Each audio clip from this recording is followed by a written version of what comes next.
এই যে ED CBI তাকে ডাকবে, সিআইডি ডেকে ফেলেছে জাল সই, এরপরে ডাকবে বেআইনি নির্মাণ, আবার ডাকবে, এবার লিপস অ্যান্ড বাউন্স ডাকবে, সোনা বৌদিকেও টানটা দেবে কয়লা চুরি, গরু চুরি, সোনা চুরির জন্য। এই তৃণমূল নেতাদের ইডি সিবিআই সিআইডি ডাকলে পরেই অন্ডকোষের ব্যথার থেকে শুরু করে জরায়ুর ব্যথার থেকে শুরু করে অনুব্রতর জরায়ুর নাকি পেন শুরু হয়ে গেছিল, ঠিক আছে। তারপরে ফিসচুলা থেকে শুরু করে সব ধরনের রোগ ছড়িয়ে পড়ে। এমনি সুস্থ, যখনই সিবিআই নিতে যেত বালু হঠাৎ করে যেন কালু হয়ে গেলেন, হঠাৎ ডিমের ঘায়ে মূর্ছা গেল ভাইপো। তারপরে স্ক্রিপ্টটা আরো মজবুত হতো যদি হসপিটাল চোখ রাঙানি সহ্য করে লিখে দিত হাড়ের পাঁজর বাঁদিকের থেকে একটু ডান দিকে গিয়ে একটা জায়গায় বড় হাড় ভেঙে গেছে, অভিষেকের চোখের আরেকটা চোখ চলে গেছে, এইসব যদি কিছু লিখে দিত তাহলে হয়তো আরো ভালো কিছু হতো। যাই হোক, হাসপাতাল বুঝে গেছে পরিবর্তন পরিস্থিতি এইসব লেখার জায়গা নেই। মধ্যে ঋতব্রত আর সন্দীপন সত্যি কথা কহিবার জন্য তাহাদের পশ্চাৎ দেশে একটা ধাক্কা মারিয়া দল থেকে তাড়ানো হইয়াছে। এই দুর্দিনেও এন্টালির বিধায়ক সন্দীপন সাহা এবং উলুবেড়িয়ার বিধায়ক ঋতব্রত বন্দ্যোপাধ্যায়কে বহিষ্কার করলো, কারণ চুরি ধ্যান চুরি জ্ঞান চুরি চিন্তামণি, চুরি ছাড়া তৃণমূল যেন মণিহারা ফণি। ফলে মণিহারা ফণি তো তৃণমূল নেত্রী হবেন না। তাই বিরোধী আসনে টিম টিম করে জ্বলতে জ্বলতেও 14টা সই চুরি হয়ে গেছে উপর লেভেলের নির্দেশে। আর এই 14টা সই চুরি হওয়ার পরে বিবেকের তাড়নায় 3জন বিধায়ক মুখ খুলেছে যে আমাদের সইটা আসল নয়, তার মধ্যে অন্যতম এই 2জন। ইতনা মজাল, মমতা ব্যানার্জির পারিবারিক দল তৃণমূলকে কেউ চোখ রাঙায়, চুরি করে বেশ করেছে তৃণমূল নেত্রী, তারা আবার সাক্ষী দিতে হবে, তাই বহিষ্কার করো বেটাকে। কারণ হঠাৎ করে দাঁড়িয়ে থাকতে ধাপ করে পড়ে গেল কল্যাণ এমনি পড়েই থাকে সন্ধ্যাবেলা, কিন্তু হঠাৎ করে এবার দিনের বেলায় প্রখর রোদ্রের মধ্যে উনি পড়ে গেলেন, বললেন মাথা ফাটিয়ে দিয়েছে। আজকে বলছে কে যেন বল মেরে ছুঁড়ে মেরেছে, ডিউস বল। আচ্ছা, ভালো কথা, কতটা ফেটেছে কি জানি, আমরা তো জানি না ওগুলো।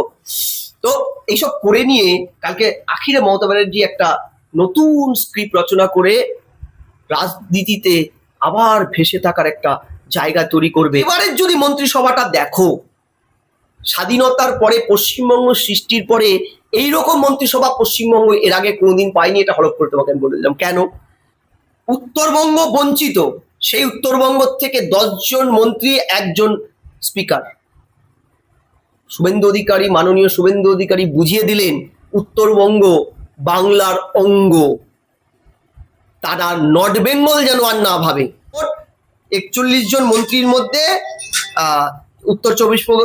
উত্তরবঙ্গে 10 জন আর 1জন স্পিকার, আর দক্ষিণবঙ্গে 31 জন। এইটা সত্যিকারের গণতন্ত্রের আসল রসদটাকে ছড়িয়ে দিল সবার মধ্যে, সব সম্প্রদায়, সব বর্গ, সব অঞ্চলের মধ্যে। অপসারিত মুখ্যমন্ত্রী মমতা বন্দ্যোপাধ্যায় ফেসবুকে 4টার সময়, 4:30 কিছু আমাদেরকে বলবেন, বঙ্গবাসী যারা শুনতে চায় শুনবেন, ঠিক আছে? আমি আর দিচ্ছি না, আমি কি বলতে পারে সেই আশঙ্কার থেকেই এটা বলছি যে একটু আগে তার দল জালিয়াতি হেরে যাওয়ার পরেও যে জালিয়াতি তাদের ন্যায় নীতির পাঠ, পলিসির পাঠ, সেটা প্রমাণ করিয়া তার দলের এই দুর্দিনেও এন্টালির বিধায়ক সন্দীপন সাহা এবং উলুবেড়িয়ার বিধায়ক ঋতব্রত বন্দ্যোপাধ্যায়কে বহিষ্কার করলো। কারণ দোষটা ওদের কি? তৃণমূল চর্যবৃত্তি করেছে, জাল সই চুরি করেছে, গরু চুরি করেছে, বালু চুরি করেছে, পাথর চুরি করেছে, মানুষের চাকরি চুরি করেছে, খাদ্য চুরি করেছে, বিধায়ক চুরি করেছে, হাসপাতালে ওষুধ চুরি করেছে, অক্সিজেন চুরি করেছে, দামি ভ্যাকসিন চুরি করেছে, শিশুদের করোনার ভ্যাকসিন চুরি করেছে, আটা গুলে ঢুকিয়ে দিয়েছে মানুষের শরীরে। তারপরে ভাইপো তো মানে কি বলবো, ভাইপোর তো চুরি, এগুলো বললে পরে তোমরা আজকে প্রোগ্রামটা ওটা দিয়ে চুরিতেই চলে যাবে। চুরি ধ্যান চুরি জ্ঞান চুরি চিন্তামণি, চুরি ছাড়া তৃণমূল যেন মণিহারা ফণি। ফলে মণিহারা ফণি তো তৃণমূল নেত্রী হবেন না। তাই বিরোধী আসনে টিম টিম করে জ্বলতে জ্বলতেও 14টা সই চুরি হয়ে গেছে উপর লেভেলের নির্দেশে। আর এই 14টা সই চুরি হওয়ার পরে বিবেকের তাড়নায় 3জন বিধায়ক মুখ খুলেছে যে আমাদের সইটা আসল নয়, তার মধ্যে অন্যতম এই 2জন। মমতা ব্যানার্জি ক্ষমতায় না থাকলেও ইতনা মজাল, মমতা ব্যানার্জির পারিবারিক দল তৃণমূলকে কেউ চোখ রাঙায়, চুরি করে বেশ করেছে তৃণমূল নেত্রী, তার আবার সাক্ষী দিতে হবে, তাই বহিষ্কার করো বেটাকে। কারণ বহিষ্কার না করলে এ যদি সাক্ষী হয়ে যায়, তৃণমূল নেতৃত্বকে তো বোঝাতে হবে জনগণকে যে দেখোছো এরা বিজেপির টাকা খেয়ে জাল শোয়ের মিথ্যে একটা গল্প বানিয়েছে, ঠিক এটাই বলবে 4:30 উনি মিলিয়ে নেবে। তৃণমূল বিজেপির অপরিসীম সন্ত্রাসের জন্য 80 জন বিধায়কের মধ্যে আমার কাছে 60 জন পৌঁছতে পারেনি, 20 জন এসেছে টিম করে, আবার 2 জনকে সাক্ষী বানিয়ে ফেলেছে। ওরা এখান থেকে কিছু একটা বের করে আমার দলের অভিষেক, যে যাকে সিআইডি আজকে ডেকে পাঠিয়েছিল এই জালসোয়ে, এই তৃণমূল নেতাদের ইডি সিবিআই সিআইডি ডাকলে পরেই অন্ডকোষের ব্যথার থেকে শুরু করে জরায়ুর ব্যথার থেকে শুরু করে অনুব্রতর জরায়ুর নাকি পেন শুরু হয়ে গেছিল, ঠিক আছে। তারপরে ফিসচুলা থেকে শুরু করে সব ধরনের রোগ ছড়িয়ে পড়ে। এমনি সুস্থ, যখনই সিবিআই নিতে যেত বালু হঠাৎ করে যেন কালু হয়ে গেলেন, হঠাৎ মানে পড়েই গেল, ঠিক আছে, মাথা না ফাটলেও ঢাক করে পড়ে যায়। কল্যাণ বন্দ্যোপাধ্যায় কেন কল্যাণ হবে? ভোটের আগে তৎকালীন মন্ত্রী শশী বাজার বাড়িতে যখন পাল্টা প্রত্যাঘাতটা জনগণ করলো, তারপরে কি হয়েছিল? সমর্থকদের মাথা ফেটে গেছে বলে সমস্ত দেখা গেছিল মাথায় ফেট্টি না বেঁধে কোথায় কোথায় ফেট্টি বেঁধে গেছে, যেখানে ফাটেইনি। মানে এগুলো নাটক তৃণমূলের থেকে শিখতে হবে। এই স্ক্রিপ্টটা তাদের নেত্রী মমতা ব্যানার্জির এই স্ক্রিপ্টে পিএইচডি করা আছে, ঠিক আছে, যদিও পিএইচডিটা ফেক, পরবর্তী প্রমাণিত, কিন্তু পিএইচডিটা করা আছে, ভালো। এই যে ভিকটিম তাসটা তৈরি করা, তাই সোনারপুরে পাঠানো হলো অভিষেককে। জনরোষের মতন দুর্ভাগ্যজনক একটা রোষকে হাতিয়ার করে তৃণমূলের কিছু নেতার কিছু ডিম ছুড়ল, ডিমের ঘায়ে মূর্ছা গেল ভাইপো। তারপরে স্ক্রিপ্টটা আরো মজবুত হতো যদি হসপিটাল চোখ রাঙানি সহ্য করে লিখে দিত হাড়ের পাঁজর বাঁদিকের থেকে একটু ডান দিকে গিয়ে একটা জায়গায় বড় হাড় ভেঙে গেছে, অভিষেকের চোখের আরেকটা চোখ চলে গেছে, এইসব যদি কিছু লিখে দিত তাহলে হয়তো আরো ভালো কিছু হতো। যাই হোক, হাসপাতাল বুঝে গেছে পরিবর্তন পরিস্থিতি এইসব লেখার জায়গা নেই, আর ওই উডবানেও আর জায়গা নেই, কারণ উডবানের তো তৃণমূল নেতাদের জন্যই উডবানটা ব্রিটিশরা তৈরি করে গেছিল। যেখানেই যাই হোক না কেন, কালীঘাটের কাকুকে শিশুদের প্যারাম্বুলেটারের মধ্যেও গিয়ে লুকোতে হয়েছিল, আমরা দেখেছি। ফলে সেই যুগ তো আর নেই, তাই হাসপাতাল ভর্তি নেয়নি। ফলে এখন এই যে ইডি সিবিআই তাকে ডাকবে, সিআইডি ডেকে ফেলেছে জালসই, এরপরে ডাকবে বেআইনি নির্মাণ, আবার ডাকবে, এবার লিপস অ্যান্ড বাউন্স ডাকবে, সোনা বৌদিকেও টানটা দেবে কয়লা চুরি, গরু চুরি, সোনা চুরির জন্য। এসব থেকে তো বাঁচতে হবে। সোনা বৌদিকে দিয়ে হাইকোর্টে মামলা করিয়ে দিয়েছে, আমি বিদেশে যেতে চাই, আহারে। আর ঠিক যেমন ওনার শালি বা সোনা বৌদির বোন পালিয়ে গেছিল, এইবার তিনি আবার হাইকোর্টে অ্যাপিল করেছেন, তাকে ডিম ছুঁড়ে মেরেছে কেন? ডিমের মানে এই লোকগুলো বাজে, বুঝলে, মেরেছিস ডিম মেরেছিস, ছি। তৃণমূল স্ক্রিপ্ট বানিয়েছে না, তৃণমূলের স্ক্রিপ্ট তো। লাভলি মৈত্র ঘনিষ্ঠ, হ্যাঁ, তৃণমূলের স্ক্রিপ্ট। লাভলি মৈত্র ও লাভলির মস্তিষ্ক থেকে এটাই বেরিয়েছে, ডিম ছুঁড়ে মেরেছে, ভালো কথা।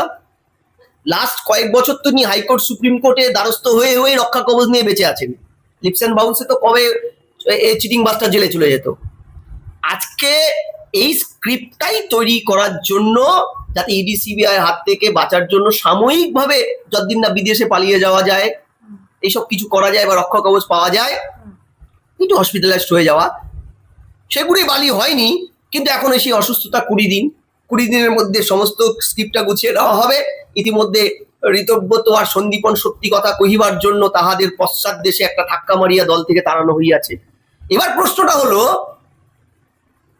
অতি চালাকের গড়ায় দড়ি একটা কথা আছে না, মমতা ব্যানার্জি অতি চালাকি করে পরিবারতন্ত্রকে বাঁচিয়ে রাখতে, ঠিক যেমন শুভেন্দু অধিকারী মহাশয়কে মতন জননেতাকে তাড়িয়েছিল, তার পরিণাম আজকে তার পতন।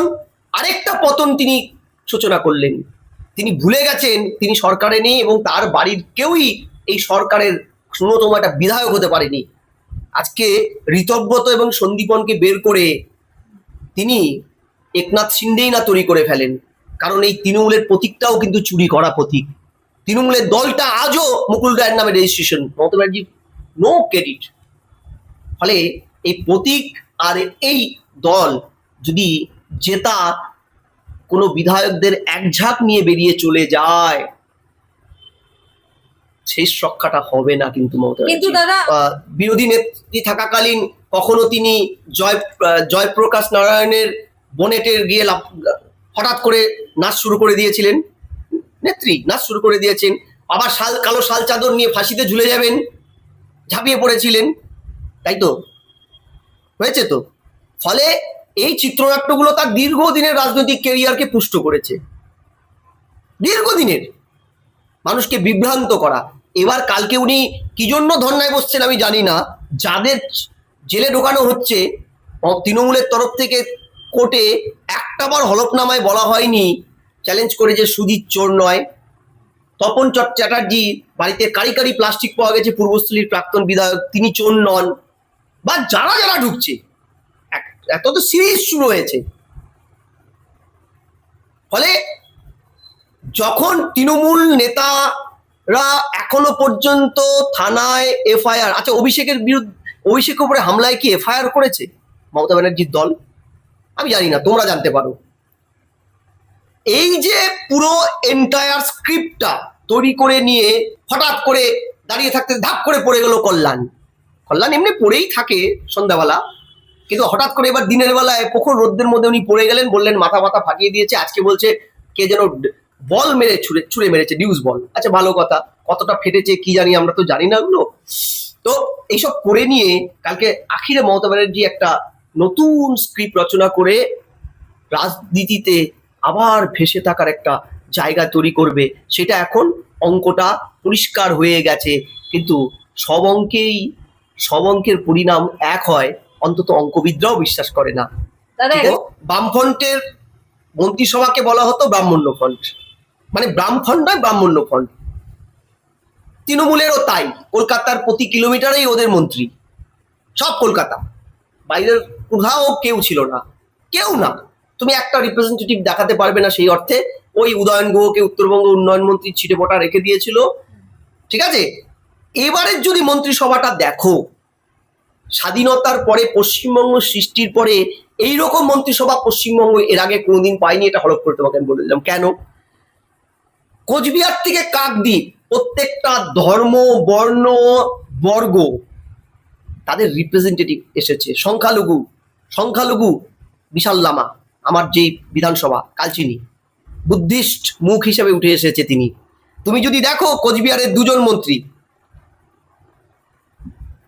আলিপুরদুয়ারে 3 জন মন্ত্রী, উত্তরবঙ্গ বঞ্চিত, সেই উত্তরবঙ্গ থেকে 10 জন মন্ত্রী, 1 জন স্পিকার।